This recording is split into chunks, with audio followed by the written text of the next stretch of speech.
Bonjour à tous et bienvenue sur Amazigmug TV. Dans cette vidéo, on va voir les quelques rares nouveautés d'iOS 12.3.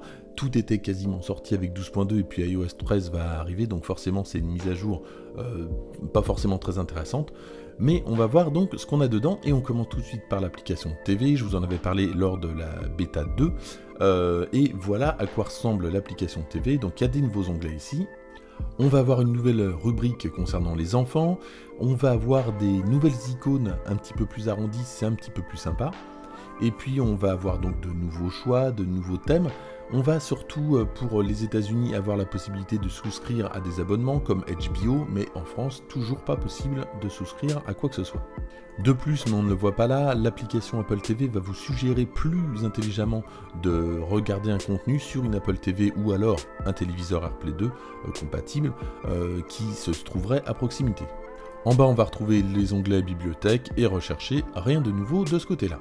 Autre nouveauté, et comme sur macOS 10.14.5 et watchOS 5.2.1, je vous en parlais dans les vidéos de présentation des mises à jour, pareil, sur iOS 12.3, on va avoir une déconnexion automatique des périphériques non sécurisés Bluetooth. Ça aussi, c'est pas mal pour la sécurité, puisque je vous disais lors des précédentes vidéos qu'il y a pas mal de problèmes de sécurité, et on peut facilement prendre à distance un objet connecté par exemple, et rentrer dans un système comme iOS ou macOS.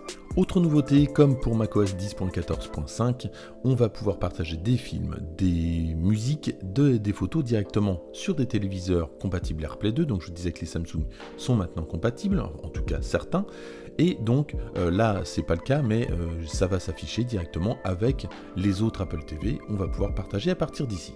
Pas de changement par contre pour l'application Remote, vous voyez, elle est identique à la version précédente.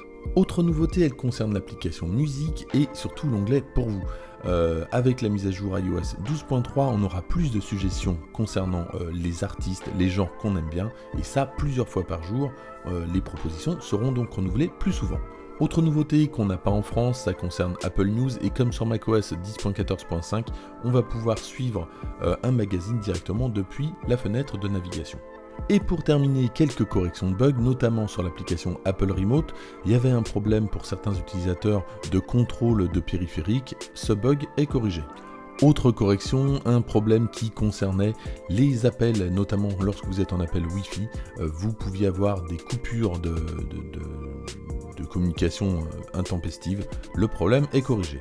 Et pour terminer, lorsque vous aviez votre iPhone connecté en Bluetooth à votre voiture, certains titres, certaines informations de la chanson n'étaient pas disponibles, c'est maintenant corrigé.